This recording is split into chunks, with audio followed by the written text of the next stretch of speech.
Chats with Firefighters. The men and women behind the helmet.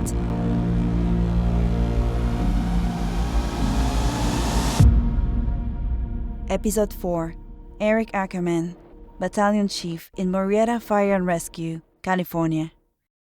Hi, Eric. Hello, how are you? Thank you so much for being here with us today, with us at Chats with Firefighters. Today we have Eric Ackerman, who's a Battalion Chief at Murrieta Fire and Rescue in California. Hello, yeah, that's me. Thank you for being with us. Yeah, you're welcome.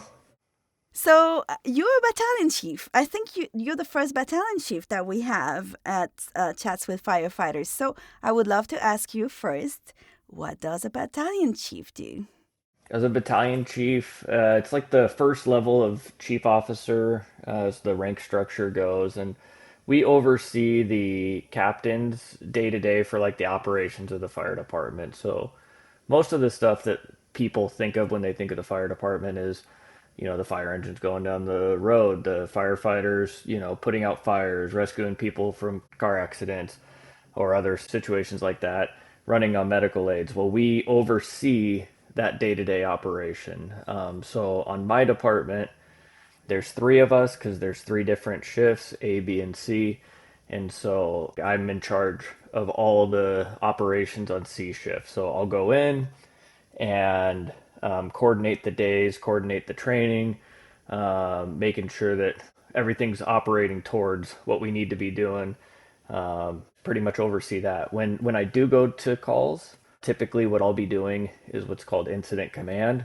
So I'll be out of the fire at my vehicle, talking on the radio, organizing the efforts our people are taking to put the fire out, rescue people, basically stop the spread of the incident, and then help coordinate everything after the incident to get the homeowner, the business owner, wherever the fire was, kind of back to normal operations, as it were. How often did that happen? Like every month, how many? Hopefully zero, but that's not the reality, right? How many big events that you have to go back into action? Um, it's a lot less than when I was a captain or a firefighter, where you're going on every call. I would say on average in a 24-hour period, I only end up responding to maybe somewhere between like two or three calls, because again, it's only for these larger scale calls. So still, like I thought you were gonna say way less than that. So every shift you have one or two or three calls that you're gonna go to.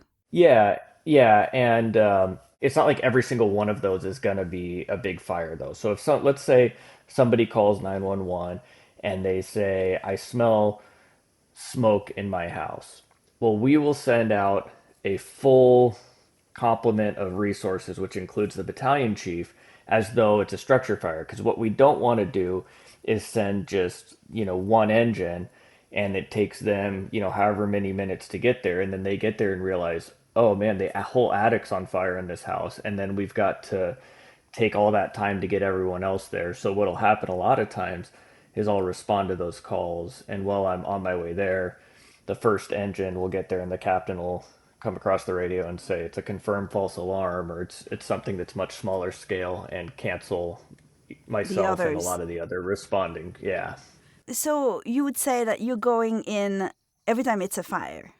Anytime we have a structure fire, a large commercial vehicle fire like a trash truck, a semi trailer, something like that, if we have vegetation fires, brush fires, things like that, I'll go to those. Any of those fires I'll be at, but small little outside, like a dumpster fire, I may not be attached to that. We code those different. That doesn't include a battalion chief.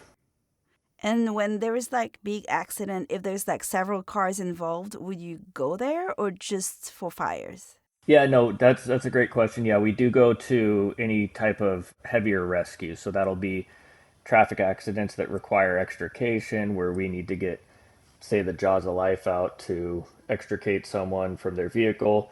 If we've got a major or traffic accident pileup where we've got, you know, four, five, six cars, and we've got just a ton or I shouldn't say a ton, but a lot of patients there that require medical attention. I'll go there, and my function there is just to organize what all of our different fire engines are doing. So you don't touch anything. Don't I touch. I basically am pretty hands off in the operations anymore. I'm just organizing. Hmm. Do you miss being in the action and doing the operation, or are you very happy with your current position as a leadership position? I would say both. I Hmm. definitely enjoy being a firefighter. I've been doing it for just about 20 years now, and 17 of those were as firefighter or captain, where I'm in there going actually into the action, using my skills that way. I tell it like this. I tell people when I promoted a battalion chief, I don't have as much fun at work necessarily, but it's more rewarding to me. I enjoy it more. So I it's see. it's it's not the action, but being able to be the behind the scenes person that enables that action to take place is a rewarding thing for me. So we'll talk about your journey a little after we we understand exactly what you do on a daily basis, and we'll go back into your journey, how you became a firefighter, and how you went through all these ranks. As a battalion chief now in your department, how many firehouses do you supervise? Yeah, so Murrieta, we have 5 fire stations. In those stations, we have 4 fire engines, 1 truck, which is the one with the ladder on top, and then we have 2 what's called medic patrols for us, which is just a kind of a modified pickup truck that has medical equipment and a small pump on it, and that just has 2 firefighters on it. So I oversee 5 stations and 7 apparatus, 7 pieces of equipment, and then 19 people across all those pieces of equipment. So that would be five fire captains. Correct. Yeah, there's 1 fire captain at each station. Is every time, because you said that you work on shifts, so how do the shifts work for you guys at Murrieta? Is it the 24 hours, 48? Close. We're on what's called a 4896, or 48 hours on, 2 days straight on, and then 4 days straight off. And for me, if let's say I work Monday and Tuesday this week, I'll show up at 7 o'clock in the morning on Monday morning, and then I will go home Wednesday morning. My relief will get there at 7 o'clock, and then typically by 8 o'clock I'll be driving home, and then I won't go back into work until the following Sunday. I see. So do you always work with the same? C shift, yeah.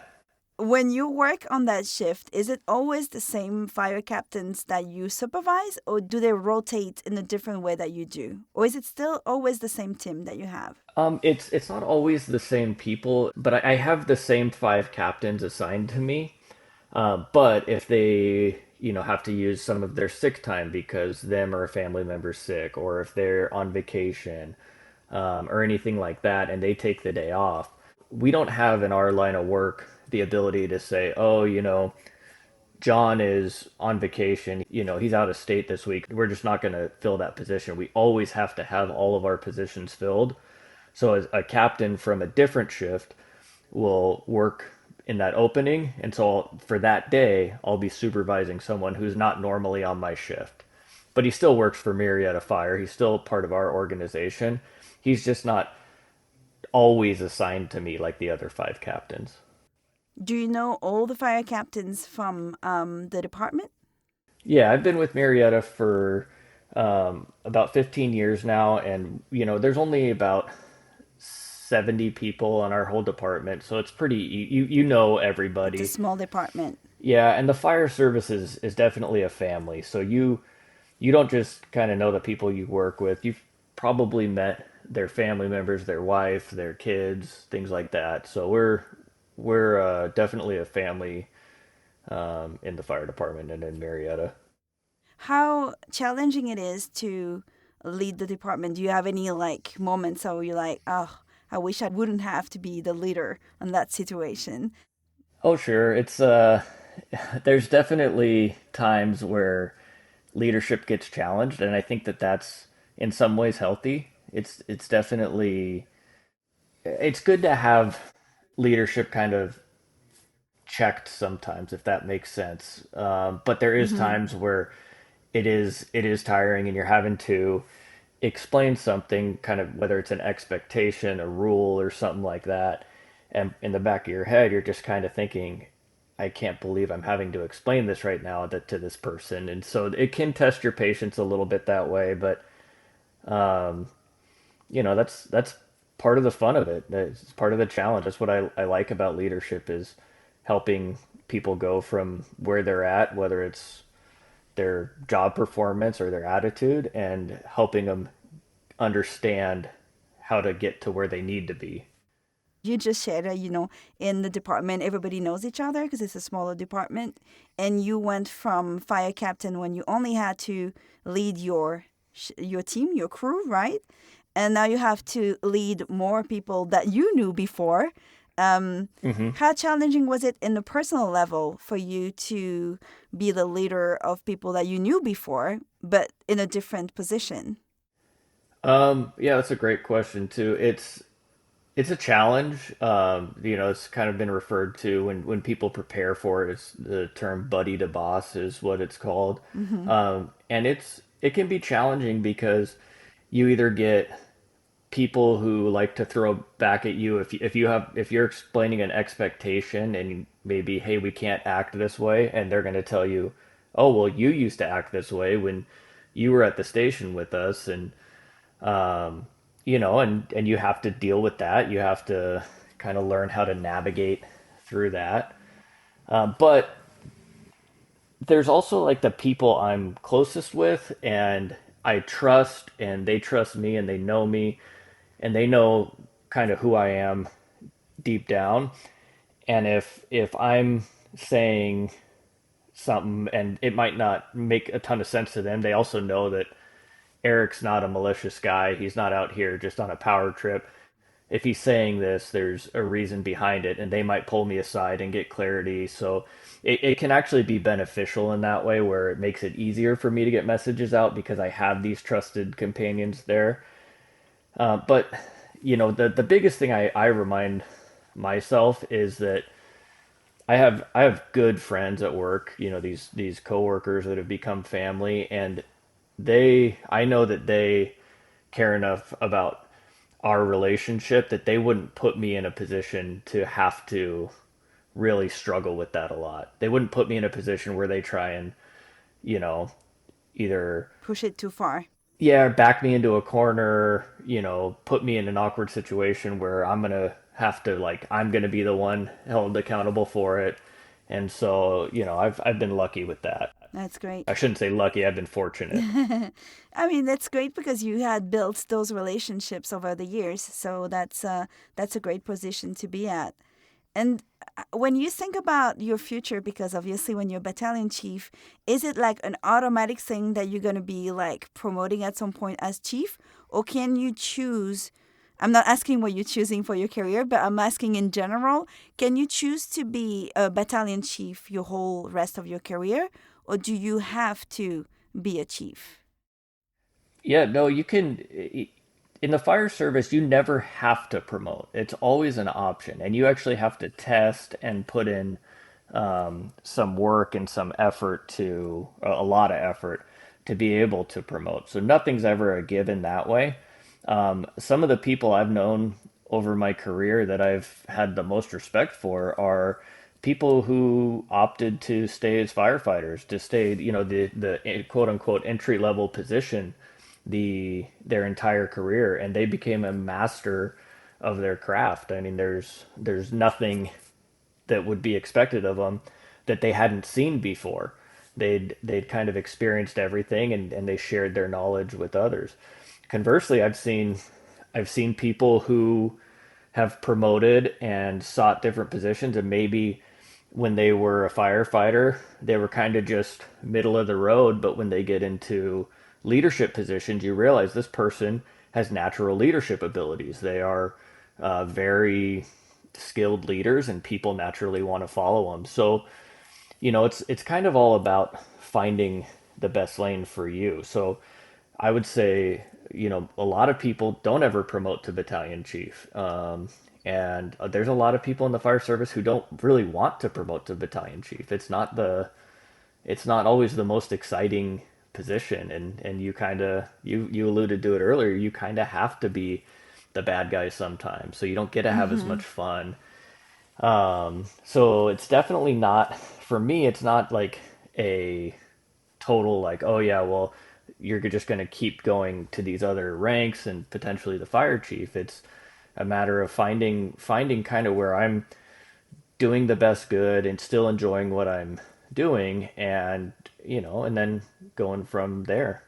Mm-hmm. Yeah, I'm also asking because fire chief, as I'm hearing and understanding now, that is definitely something that you're, I mean, 90% of the time out of the action, right? You're more like into the politic and the system and the organization of the whole department. So that's a very different skill set and also a different life, right? Yeah, yeah, and in our department, every department structures their ranks, especially past battalion chief, a little bit different. So for us, we have what's called a division chief. He's responsible for managing our fleet of fire engines, our stations, kind of all the support functions behind it.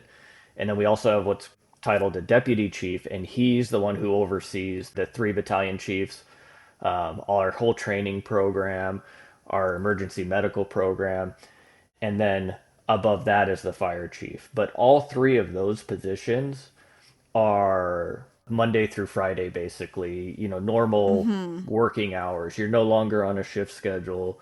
Um, Which is a big change for your organization in your family and in your like daily life. I mean, some people love the 9 to 5, some people don't like the 9 to 5. So I understand yeah, what you're saying. Like, it's like a personal choice to move on or not and like have a different yeah, choice in your career. Well, that's maybe when we can talk about your choices in your career. So, would you like to go back into your journey? Because now you're a battalion chief, but obviously, to be battalion chief, first you were a firefighter. And let's go to the beginning. Why did you decide to be a firefighter? yeah. So I'm actually a second generation firefighter. My dad was a firefighter. He retired as a fire captain for the city of Glendale up near LA.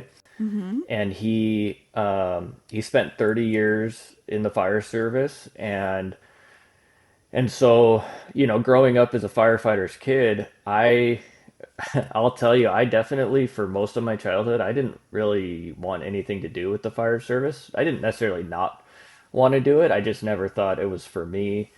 I thought about maybe I want to become a pilot, maybe I just want to go to college and figure it out, I don't know. And then when I was 15 years old, my dad was involved in the Fire Explorer program there at Glendale, which is a program for kids from 15 to 21 that they can come and just learn about the fire service, learn if it's something they want to do, and kind of get mentored and directed on that path.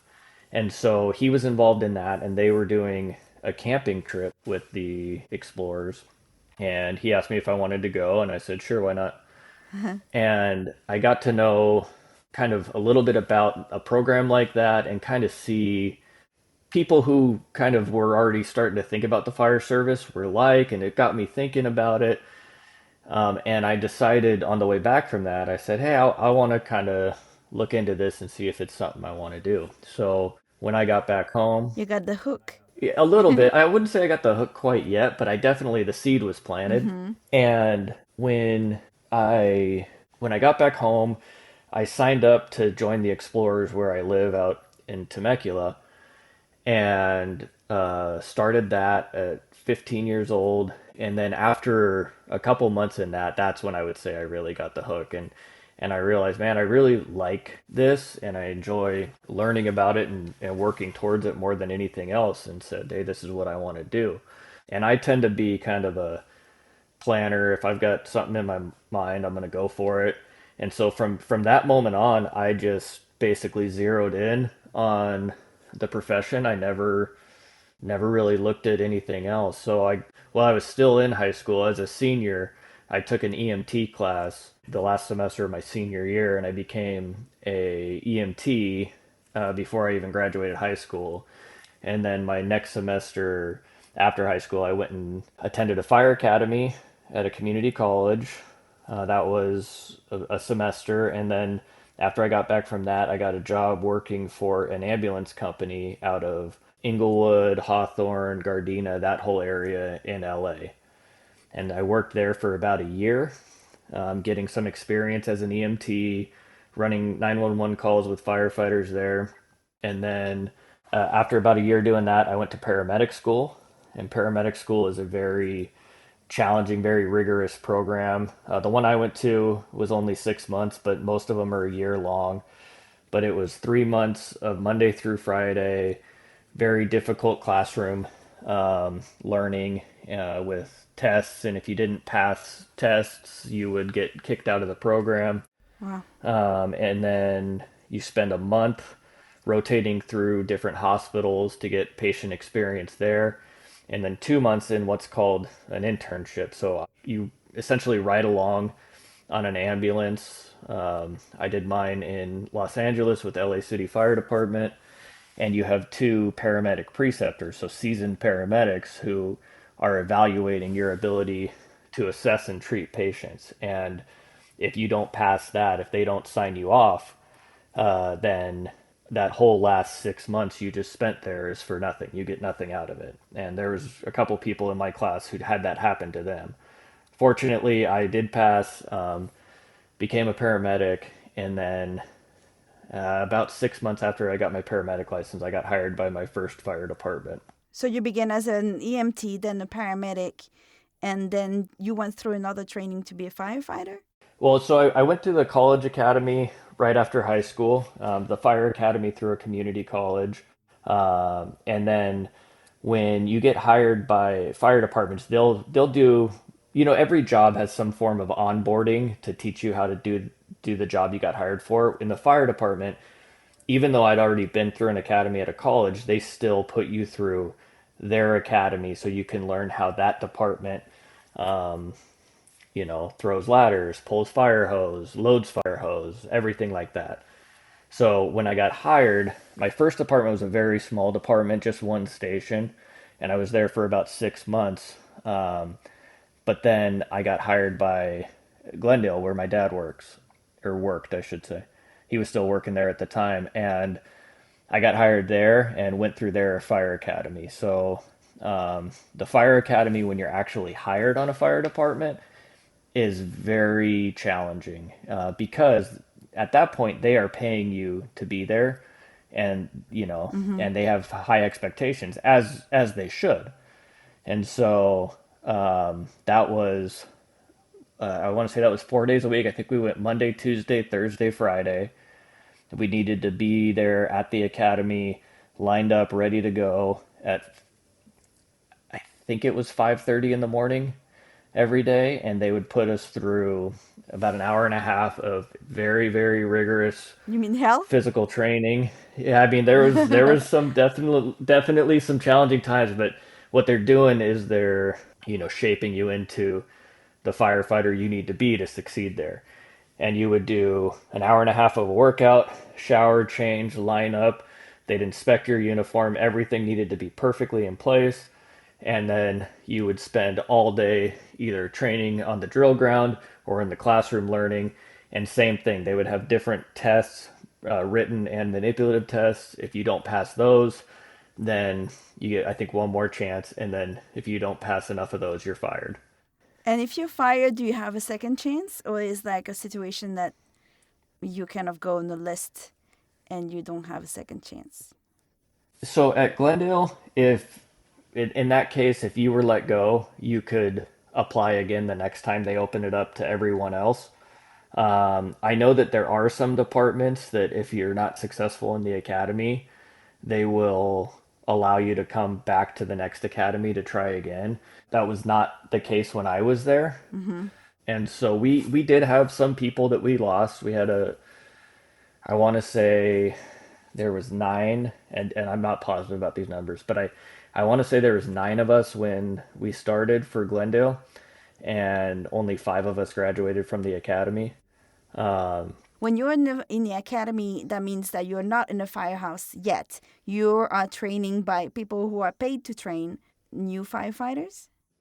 Correct, yeah. So you'll have the cadre or the staff for the academy are, normal firefighters for the department. They will temporarily move over to this assignment where they're just showing up to the academy every day instead of going to the fire station, and Training new people. their whole job is to train you and make sure you're meeting the standard.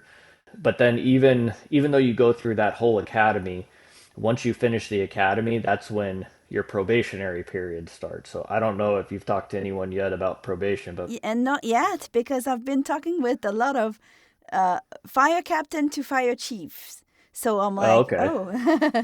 So I would love Well, to talk to people who are actually exactly going through that process. So tell us about it. yeah, so probation is one of the most challenging things anybody goes through in the fire service. It is just a year of kind of the same thing as the academy, in that you're always having to be tested to meet certain standards, and there's different checkpoints along the way that you have to take actual graded tests. If you fail those, you will be let go. You will be terminated, and so it is a stressful time. Stressful. Yeah. Yeah, and within the firehouses, you are the low man on the totem pole, so to speak. So you're the one that is kind of singled out a lot, and the expectations very high because you're still being evaluated constantly. But there is kind of a method to the madness to it. Even though it's uncomfortable, the idea is that you want to, before this individual gets off probation and truly becomes a full-time firefighter with the organization, you need to make sure that they are able to handle all the rigors of the job, all the challenges that are going to come. And you just can't duplicate all those things just in the academy. So for example, in the academy, I can make sure that an individual can throw an extension ladder. I can make sure that they can pull a hose the way that that organization expects them to. But I can't replicate structure fire at 3 in the morning Mm-hmm. when they're having to get out of bed and not just do these individual skills in a vacuum. They're having to take everything they know and apply it to this dynamic situation in a way that's beneficial to the incident, to the crews, and everything like that. So that's why we have these periods. Mm-hmm. So once you went through the probation period, let's say you you have the skills that it takes and you go through it, then what's the next step? You were in your situation a firefighter slash paramedic, correct? Yep, correct. Yeah. So at Glendale, they would hire firefighter EMTs, and then if you had your paramedic, you became a firefighter paramedic. Basically meaning that you essentially had to do both jobs. You had to respond to fires, function as a firefighter, Mm-hmm. and also we had ambulances there. You would have to respond on ambulances, take care of sick people, transport them to the hospital, and everything with that. So it's definitely a lot that you're expected to do. It's possible, but it's a lot of hats to wear.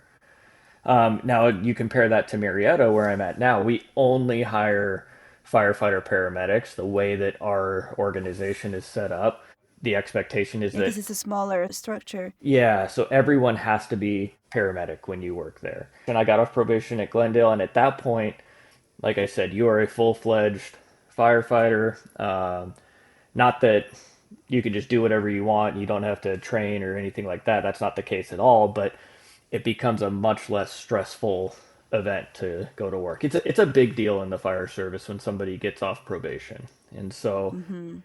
Do you get a party at least? yeah, oh yeah, yeah. So at Glendale, the way they did it is everybody, all the rookies that are getting off probation, you actually throw a party for everyone else on the department because they all trained you. It's kind of like they all trained you, so you throw this party and everyone comes and For them. yeah, kind of, but they're going to celebrate you getting off probation and kind of becoming one of the group now. Nice. And then you were like a firefighter paramedic at Glendale? Yeah, so I was there for about 5 years. And on my personal life side, when I was a rookie with that first very, very small department before Glendale, my wife and I actually got married at that time. And so I was pretty much newlywed through all of that probation. Pretty young. How old were you? I was very young. I was 21 Yeah. when I got married. My wife was I'm 20. calculating. I'm like, oh, okay, that was very young. Yeah, we most of the time when people get married that young, it doesn't work out, but we're still doing good, going strong. So, knock on I wood. love to hear that. Yeah, we're Yeah. trying to beat the odds. So far, so good. So yeah, so got married then, and then went to Glendale, newlywed through the academy and all of probation, and then right before, like the day before I got off probation, we found out that my wife was pregnant with my son. Hmm.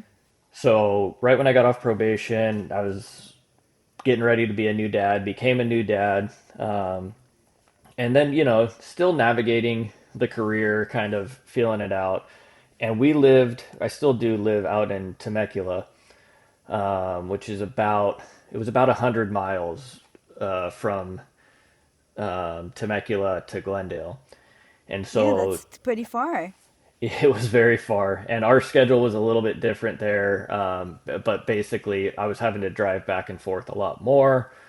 Tired from having, a Not baby at slept home, because of the baby. Exactly. tired from work, and I was just a zombie all the time.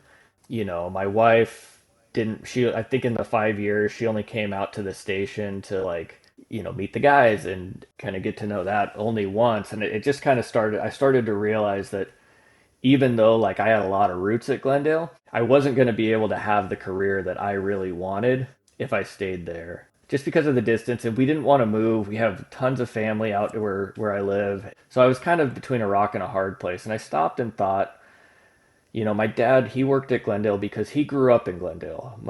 His mom, my grandma still owns the house he grew up in Glendale. And so he was able to kind of serve the city that raised him, and I thought, I want to do the same. And so I started trying to look at making the move to something closer to home for me.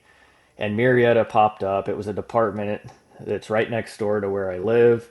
The opportunity just kind of came up, and I jumped on it and I took it. And yeah, after 5 years in Glendale, I made the move and came over to Murrieta, and it was stressful because in the fire service, when you do something like that, you basically have to start over. I had to do, essentially an academy again there. I had to do all of probation all over again at Murrieta, Oh, wow. Even probation.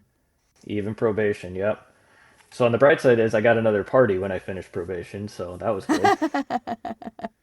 Yeah, you got two. That's good. That's good. So that was a good question because actually you know about probation parties. Yeah, right. Yeah. So yeah, so I made that move, and then it wasn't without speed bumps. It definitely had some times that I questioned the decision, but in the end, it ended up being a great decision for me and my family. And now, my wife knows all the other wives on the department. They all get together. My kids have grown up with friends that are other firefighters' kids. They can come see me at the station anytime. So it is definitely a A blessing. change for the Yeah. best for you. Yeah. So when you moved there, you did the probation. You got the through probation again. You got the second party, Yeah, right. and then you were a paramedic firefighter at Murrieta Yeah, that's right. for how long? So I actually promoted pretty quick. So I was a firefighter paramedic for that year of probation, and then when I hit a total of 4 years there, I actually promoted straight to fire captain. So I skipped the rank of engineer. Mm-hmm. Um, How was that? Was it like a blessing and a challenge as well? Yeah, it was obviously great for me, in hindsight, but it was very challenging because, if you think about it, that's a group of firefighters, and I'm still pretty new, and especially some of the more senior guys who'd been there for a long time, they were already kind of looking at me funny, and then I went from being the firefighter sitting in the back of the fire engine to being the boss on the fire engine overnight. So I had to really make sure that I was sensitive to their concerns because I would have been hesitant seeing someone do that as well. And I needed to recognize the fact that I do have to prove myself to these guys. They deserve it. Mm-hmm. Just because I have a different title now doesn't mean that all their questions have been answered. And so I really had to put myself out there, be vulnerable about some stuff, admit to what I didn't know. And, I was able to, for the most part, win them over and help them see that I just have a different job now. I'm not here to change what you guys are doing, not here to tell you you need to be guided in every single thing you do. I've just got a different responsibility now. But yeah, it was definitely a challenge. Mm-hmm. I'm hearing that there's a lot of like human relationship dynamics that you have to go through. On top of all the emergencies and the calls and everything, there's also the firehouse life, right? Oh yeah, I mean, we spend at least a third of our life with these people in the firehouse. So Mm-hmm. it's a lot of strong personalities, and so it can be challenging then to navigate that. It really takes intentionality. You have to put forth the effort to do it, and it can be frustrating at times. Mm-hmm. And how long were you a fire captain?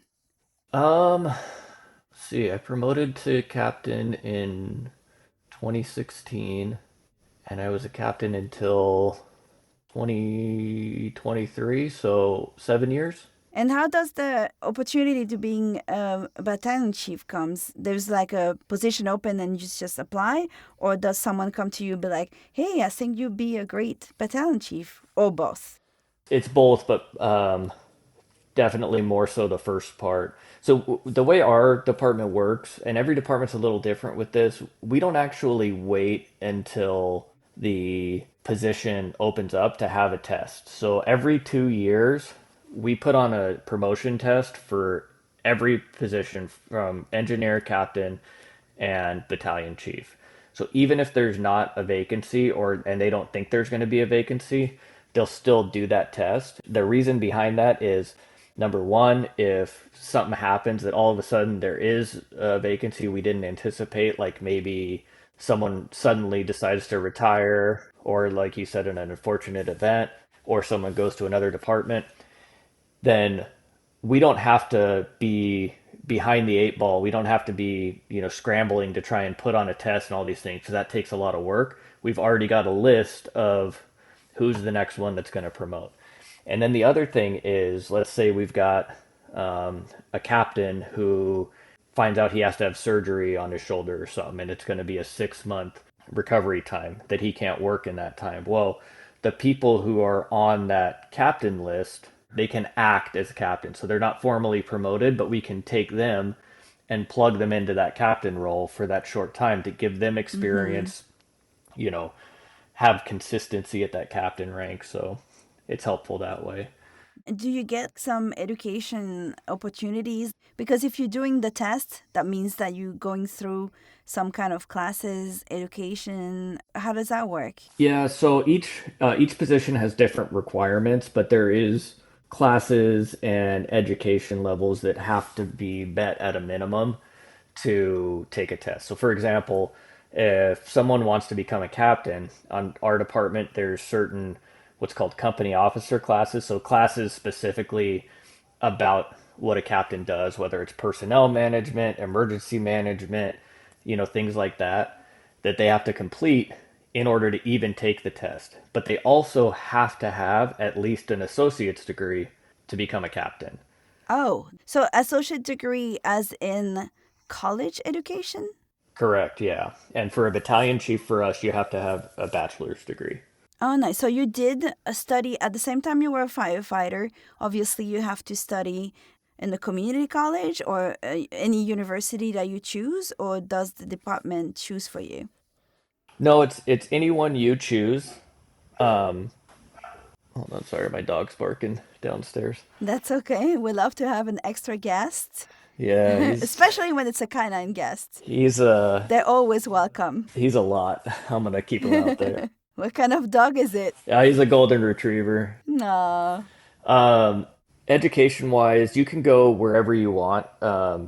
Within our negotiated benefits with the city, up to a certain amount in your career, they'll actually help cover tuition to go to college. I was gonna ask, is it like something that you can take advantage of? Well, funny story is they will help you up to a certain amount. When I got my bachelor's degree and then I got my master's degree as well, I did it before we had that, so I got Oh to pay for all those no. myself. But it's okay. I'll find something else to go take to educate myself with that benefit. But So the bachelor and the master's degree that you took, what discipline? my bachelor's degree is in psychology, and then my master's degree is in public administration. Oh, so it can be anything related to the fire service or can it be completely unrelated? It needs to be related, the way they describe it, but when you kind of look at it and you understand the fire service and all the different nuances with it, psychology is definitely related to it. Yes. We're dealing with people all the time, and understanding what makes people tick is a huge thing. But I have a friend at work who is really big into his church. He leads a lot of Bible studies and stuff like that. So he went to college and got his degree in ministry, and he's our department chaplain. That's applicable to the fire department. Mm-hmm. There's some things like if someone's gonna go and get it in, like, I don't know, video game marketing or something like that. That's not really that one I can't really justify, but a lot of things I can. You mean if they want to become an actor and they're a firefighter, do you think that's not compatible?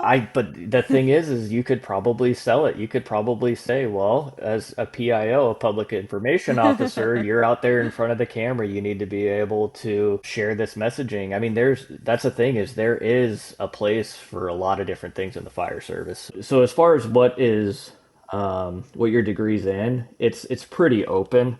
It's not really restrictive there.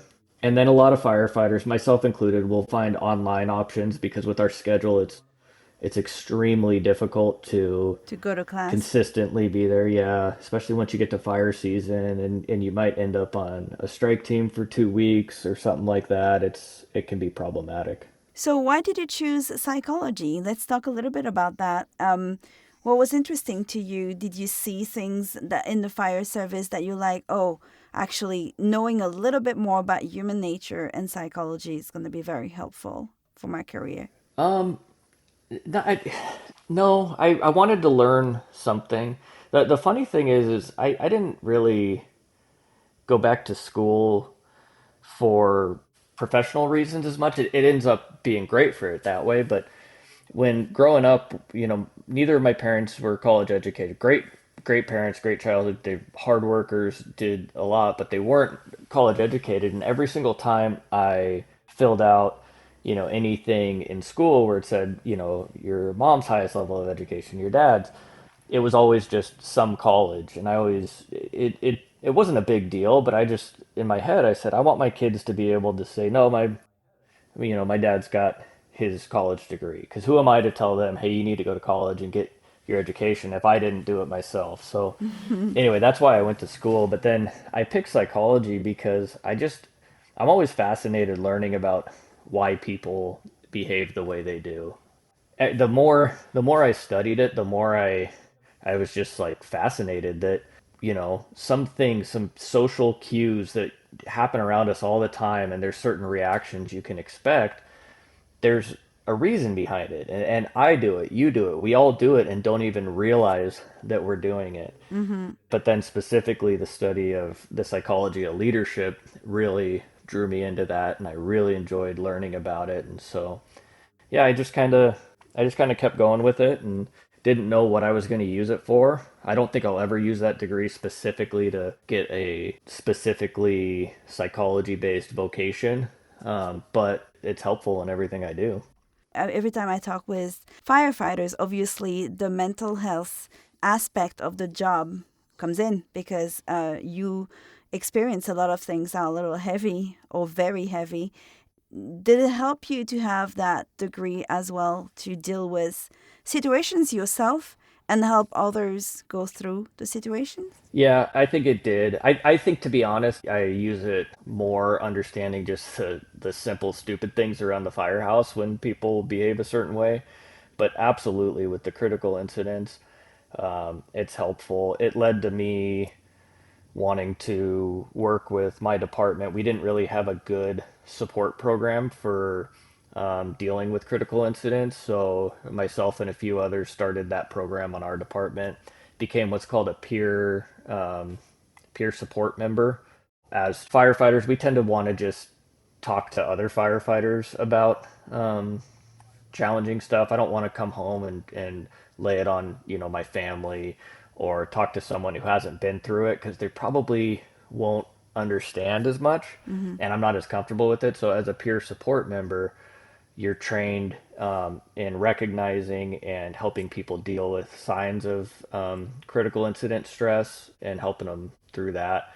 And then we also partnered with a group that has actual licensed mental health professionals that can come out to the department if we have a major incident or experience a super traumatic call, or even if someone in their personal life has a need for it and they can work with them. So yeah, it's been beneficial there. But you're not wrong. The unfortunately, firefighters, we see a lot of the ugly and bad in the world, Mm-hmm. and we can go from having to see the most traumatic thing you can imagine, to 24 hours later coaching our kids' baseball game or something like that. So having to constantly switch back and forth to that, it takes a toll over time, and it's important for firefighters to take care of themselves and recognize that. As a prevention, do you have like meetings or do you only have meetings when there's a major event? We don't have enough meetings ahead of time, but it's also one of those things. Firefighters don't like talking about it unless they actually need to talk about it. Mm-hmm. So getting They usually don't like to talk at all. yeah, yeah. I mean, I you don't.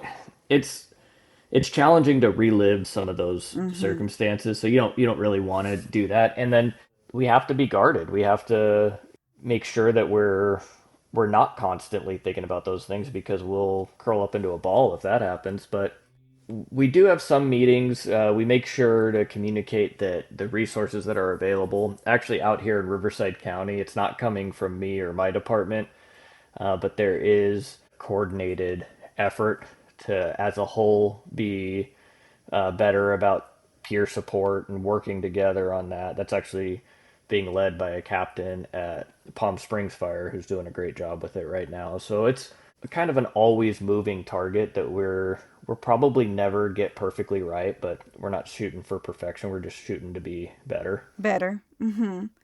I have a question that has to do with the conversation we had before with the ranks, going back into the ranks. So, if, for example, you're a fire captain and you want to change department, do you have to go through probation again, or can you be a fire captain at a different department?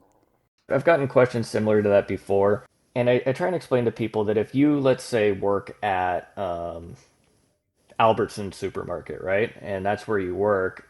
And there's a Stater Brothers supermarket right next to your house. And someone says, well, why don't you just go work there? Mm-hmm. You have to explain to them, well, yeah, they're both supermarkets, but they're different.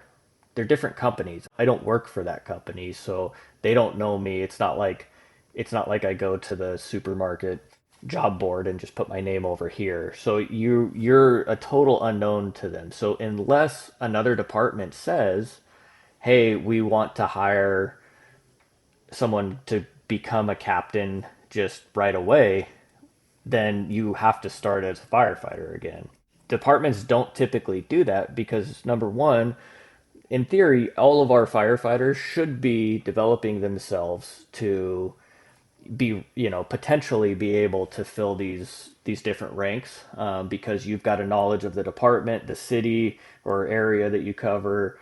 You kind of know how things work, so it'd be better to put that person in there into that leadership role than have someone come from the outside who's having to learn how the department works, how the city or county or area works, while also having to learn how to lead a bunch of new people to them. So that's why you don't see a lot of that. It does happen, but it's very, very rare. So you better choose your department wisely because then you're kind of I'm sorry, not in a bad way, but you're stuck in the area and your family is too. Yeah, no, I mean, you're not wrong at all. And, I've got a good friend of mine at work who he's a engineer with us. He's working on promoting to captain, but him and his family about I think 3 years ago, they moved to Texas, and he lives in Texas and commutes from Texas Wow. to Murrieta to work. Every week? So the good thing about our schedule is he still works, his number of shifts, but he's able to trade or work extra shifts other ways. So he kind of bunches his time together. So he Mm. typically will come out for, a stretch of time and then go home for a stretch of time. So he makes it work. It sounds like a huge, I couldn't do it. It just sounds like too much for me. But Mm-hmm. it kind of goes back to what you said because he's established. He's not old by any means, but he's older and closer to retirement. He's just gonna make it work until he retires because, Retires, yeah. yeah, because he's where he's at. Let's say your partner gets an opportunity in a different state. There's a lot of choice Hmm. to be made. Oh yeah, yeah, and it's hard. We were at a point a couple years ago where my wife's family was all looking at moving out of state. And I just had to tell them, hey, that's great for you guys, but unless you can figure out how to lift the city of Murrieta up and move it over to that state, I'm here for, the next 10-ish years. So yeah, you definitely become more landlocked, so to speak, with that. Mm-hmm. My wife's brother, he's a lineman for one of the utility companies out here. And it's different there, even though it's similar that, he works in a designated area for this company. It's different being a lineman versus being a firefighter because he can basically just go take his skill and his trade and go work at another company in another state at essentially the same level he's at right now, and he can do that just on a whim. Those opportunities pop up all the time. Mm-hmm. Yeah, that's very challenging. That's what I realized. I didn't understand that if you go or move to a different department, then you have to begin from scratch, kind of. Oh, absolutely. It's a fresh start. You're a new face Yeah. there. You got to start from the bottom and build up. So we were talking about the family. So let's talk a little bit about the work family balance. How does it work for you? I mean, obviously you have time that you're out of the house because you have to be out for 48 hours. Is it challenging for you? Is it something that works actually perfectly fine? I mean, it's kind of girl nights for your wife, so that's kind Yeah, of it's nice. How does that work in your family? I've been married now for almost 20 years, and we've gone through all the, yeah, or I shouldn't say all, but a lot of the different stages of this. And my daughter's an eighth grader, my son's in high school, so we've gone through stuff with that. We've had medical emergencies when I'm at work. We've had everything you can imagine break when I'm at work, and you're gone when that happens. You're just gone, and so. I guess I have to give a shout out that being a firefighter wife is not an easy job because you have to be Mm-hmm. independent. You have to figure out how to make stuff happen. I guess I just want to make sure to throw that disclaimer out there. But yeah, the balance is not easy, and it's not something that a lot of people always nail. I've seen a lot of firefighters really struggle when the work life balance is way off. Now, I've seen it challenge when there's so much on the home. Not that there's anything wrong with that, but they lose sight and the work performance suffers, and that becomes a huge challenge. And I've seen the other way where people become so engrossed and engaged in what they're doing at work that they just let their home life just completely suffer and become a problem. I've seen rookies, especially because of the challenge that is for so long. They don't have the support at home. They don't have spouse at home that's helping to pick up that extra slack while they have to study or while they're Mm-hmm. taking the time to get their uniforms ready and stuff like that. and then their work performance suffers. So yeah, so I've been able to see a lot of how not to do it and been able to work through that. And really, what I've found, and it sounds simple, but the more my wife and I communicate about the needs, kind of what's happening at work, and I listen about the needs at home, and just kind of consciously make an effort to meet both is kind of been the solution that I've found. But when the expectations at work are not understood by her, it leads to friction. And then if you start having problems at home, then that bleeds over into work, and you get into this tough cycle. Mm-hmm. I'm guessing it's the same in all the fields. Communication is very important between partners, right? Oh, 100%. It's so simple, but it's so important that couples learn and really embrace communicating a ton. And you did study psychology, so it helps a little bit, maybe. Maybe. I don't know. But I like to think so, I guess. So, do you have passions outside of work that you like to do? Is it like something that you dedicate your free time to? Um, I have little simple hobbies. I like going to the gym. I like running. Um, I don't have any like real set like Crazy passion? yeah, nothing that like I really, I'll golf if I get invited, but man, I'm terrible, so that's not going to be one. A lot of what we've done, my wife and I at least over the last at least like 6 or 7 years has all been around our kids as they've gotten older and gotten into sports. My daughter does cheer, my son does football, and now that he's in high school, he does high school football, and so just a ton of getting them to practices and going to their games or their competitions and so there hasn't been a ton of free time, but now that my son he's 16, he just got his driver's license about a month ago. Wow. We're kind of realizing we have a lot more free time now. So Maybe you'll find a little passion that you don't know yet about, but you'll tell us in a little bit. Oh, by the way, I found a little hobby. for now, my passion's going to be trying to knock out all the list of things that need to get done around the house that my I've neglected over the years. So once those get done, I'll try and find a hobby. That sounds good.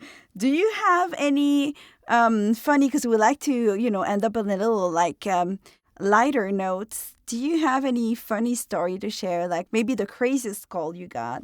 Uh, Maybe that the craziest call maybe is not funny. well, yeah, the I would say I've been on some pretty traumatic calls that definitely don't want to share. But I'm trying to think funny wise. I can't think of anything right now. Do you remember the heavy ones and the important ones, but more than the funny ones? Oh yeah. Yeah, I mean it's anything that has to do with kids especially, it just kind of it sits with you more. It sits more on the front of your memory, and so yeah, it's sometimes when people bring up like memorable calls, unfortunately those are the ones that pop up because of how impactful they are. I've had so many funny calls, and all I can think about when that question comes up is the really tough ones. So yeah, it's I don't know. That's a hard one to answer. But I will say one thing about firefighters is we'll have like are you familiar with the term gallows humor? No, not really, but you can explain. Yeah, it's just like a kind of a dark sense of humor, which it sounds really bad when I say it, but firefighters tend to have that darker sense of humor. We can make jokes in like really serious situations, and it's kind of a defense mechanism because Mm-hmm. we can't mentally like attach ourselves to every single call that we go to because it is Mm-hmm. you know nobody would survive. Yeah, exactly. How many people die in front of you?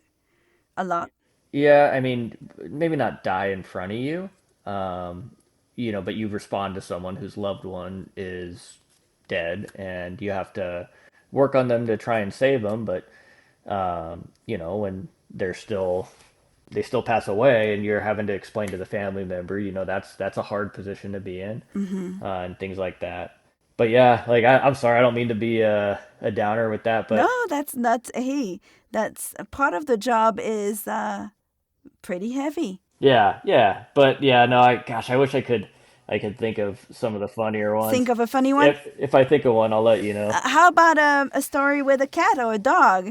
That's good. Um, I wasn't there for one, but it was A funny one. yeah, I heard this story. This was before I got in the fire service, but basically there's this big park across the street from a station, and someone came and knocked on the front door and said, "Hey, there's a cat up in this tree that keeps meowing." It's like the total cliche of firefighters rescuing cats from trees. And so the captain looked across the street and said, "Hey, just put down a bowl of milk or some food. The cat will come down." And then he said, "You never see cat skeletons in trees. The cat will come down."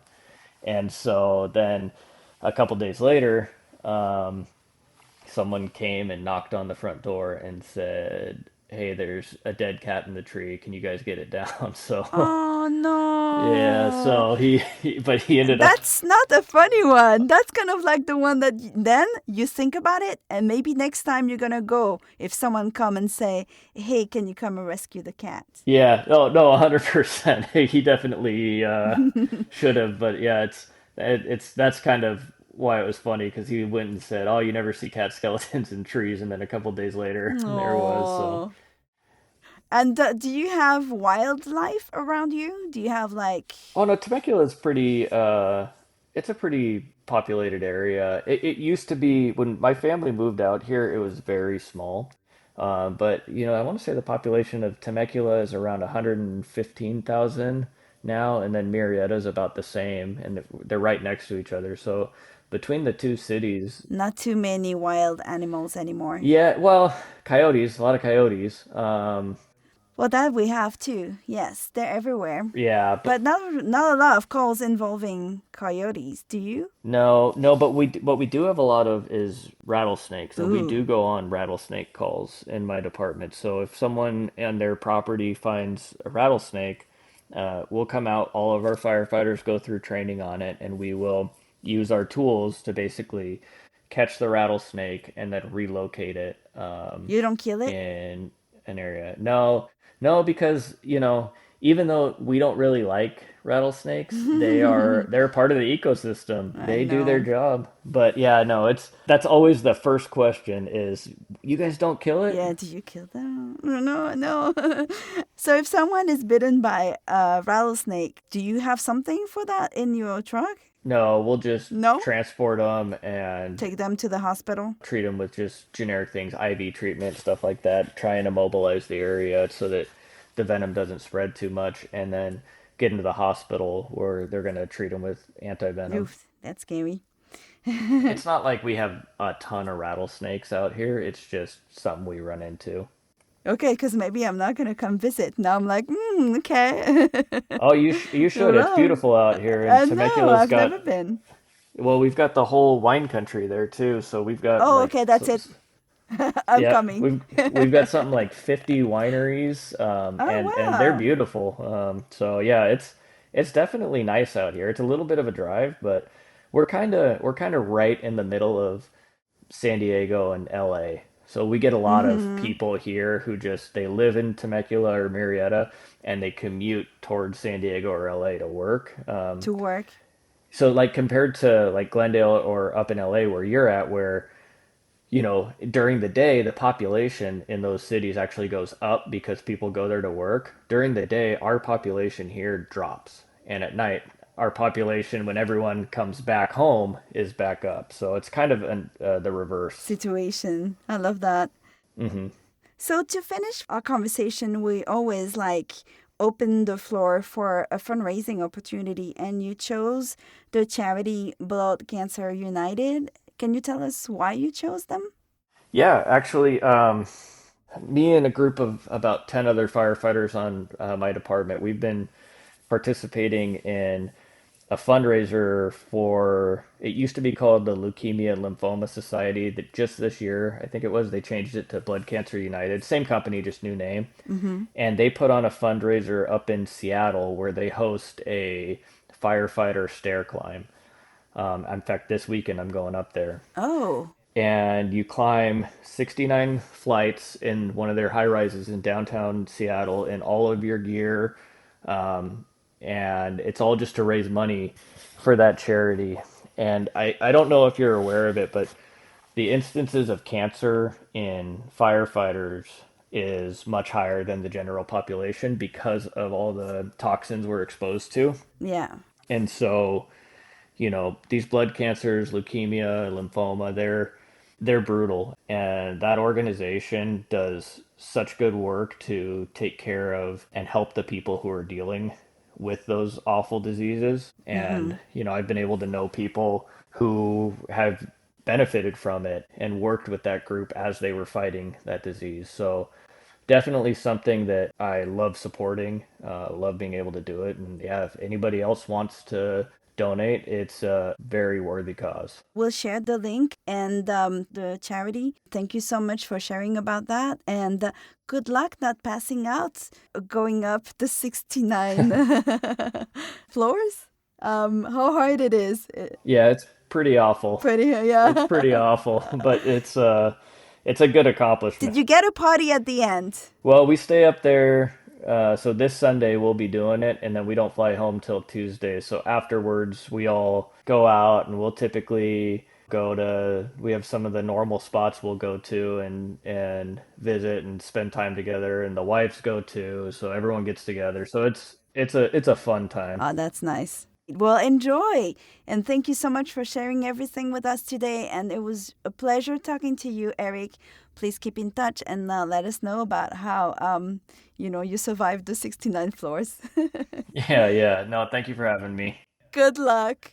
Bye, Eric. All right, bye.